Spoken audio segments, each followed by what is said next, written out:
Yeah, so imagine getting an invitation from the state of North Carolina. Come visit us, but don't stay too long. We want to get you out of here as soon as possible. Well, that's pretty much what overseas shippers want to hear. Easy in, easy out, no delays. So if you're one of those big cargo ships waiting for days outside of other ports, well, welcome to Wilmington. 28 miles away from Wilmington. Well, we're so far offshore, you can't see land anymore. And that's where we meet the container ship Shanghai Express, waiting for its guide into Wilmington. How rough is it today compared to normal? That guide is Jason McDowell, gazing up at the ship's overseas cargo. Massive metal boxes stacked high and wide for a bumpy ocean ride. As McDowell's pilot boat pulls up alongside the Shanghai Express, navigating choppy seas, stiff ocean breeze, and a giant wake behind the giant ship itself. Sailing vessel Excalibur, this is Coast Guard Sector North Carolina on 22 Alpha. Captain, are you a member of commercial salvage? Over. Until finally his boat's close enough that McDowell, braving the waves and the water and the wind, can reach over to the ship's rusty hull and then, using this old drop-down rope ladder, Need to hold on. McDowell makes his way up through the open hatch on the ship's port side. I'm on board and I'll go up to the bridge and there's a pilot-captain exchange. And then I take responsibility for the ship. McDowell's a river pilot based here in nearby Southport, where the foreign freighters cruise close by the boat docks along the downtown waterfront. Each cargo ship on a slow 3-hour trip through the shallows and narrows of the Cape Fear River. This ship can hold 14,500 tractor-trailer units, containers. So it's as big as they come in here.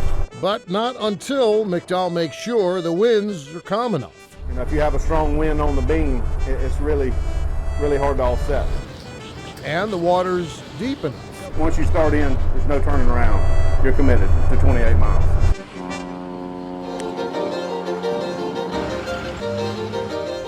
And then, once in Wilmington, well, the Shanghai Express becomes more like a floating warehouse, unloading cargo and then reloading cargo at America's fastest freight port. Okay, maybe not this fast, but Wilmington is still pretty darn fast. In terms of how quick we get ships in and out, how quick we get trucks in and out. We have the fastest productivity times in the United States, so it's a great performance reputation here. Chief Commercial Officer Hans Bean tells PBS Charlotte that in the middle of a supply chain breakdown, Wilmington's business proposition to the shipping companies is a simple one. Unload today, no delay. Usually within 24 hours from arrival to departure, they're in and out. And that is part of the selling point It for is. Wilmington. There's no queue outside to get in. There's available berth capacity, available crane. Timing is excellent for us to be an alternative to a supply chain that is in disarray right now. Executive Director Brian Clark adds this is the moment North Carolina ports have been investing in and waiting for years. The chance to compete with those bigger, busier, old, reliable ports that suddenly aren't so reliable anymore, where the overseas shipping companies are now forced to stay and pay day after day. They really say ships make money when they're moving. When they're waiting in the queue, it's an enormous cost. But I think the ocean carriers are also seeing now, okay, this is going to be here for a while. We need to think about alternative gateways and additional ports. Meanwhile, when ships anchor in Wilmington instead, there's no waiting.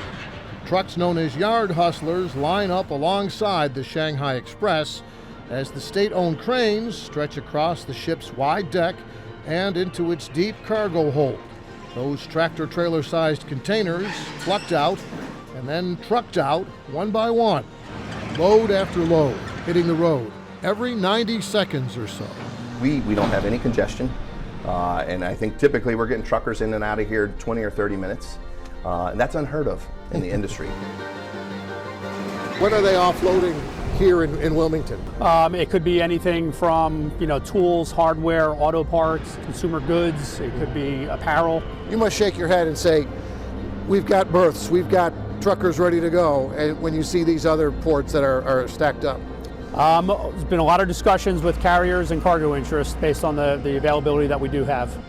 In fact, the supply chain waiting game at other ports today could actually become a win-win-win for North Carolina tomorrow. More ships docking here in the future, translating into more jobs and fewer empty shelves, and maybe even cheaper prices. And I think that's what we're seeing. Costs aren't just elevated in other places, they're mushrooming because of the delays and the disruption. None of that here. Hopefully that eventually gets to the consumer for just lower cost overall. Yep, all because of that gritty, not pretty, blue-collar port in white-collar Wilmington. The big cranes you can just barely see just beyond the bridge, but you do see the big ships that come and go, sometimes up close from the Riverwalk, or maybe from the beach off in the distance, maybe with Jason McDowell on board. The ship I'm on, when it leaves here, it'll go to Savannah, and I'll have to wait. You would think, right, that there's no delays in Wilmington, and we're 4 hours from Savannah. Why not bring the ship in here?